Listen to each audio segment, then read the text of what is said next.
ওমা, সেদিন হাটের বারে মাঠের ধারে করতে গেছি খেলা দুপুরবেলা। এমন সময় এলোমেলো কোথা থেকে বাতাস এলো, হঠাৎ থেকে থেকে অন্ধকারে সমস্ত দিক কেমনে দিল ঢেকে। বললে ওরা, ছুটে পালাই ঘর, ওই এসেছে ঝড়। আমার যেন লাগলো ভারী ভালো, চেয়ে দেখি আকাশখানা এক্কেবারে কালো।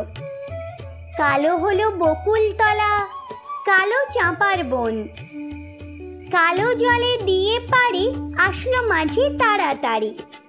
কেমন জানি করলো আমার মন। ঝড় কারে মা কয়, আমার মনে হয় কাদের যেন ছেলে কালের দোয়াত কেমন করে হঠাৎ দিল ফেলে। যেমন করে কালি আমি তোমার মেঝের ওপর ঢালি। হাসলো কোমল ঠোঁটটি মেলে, ভীষণ কেমন আগুন জেলে আকাশ বারে বারে। আবার বুঝি ঘুরে ঘুরে পালিয়ে গেল অনেক দূরে, সাত সাগরের পারে।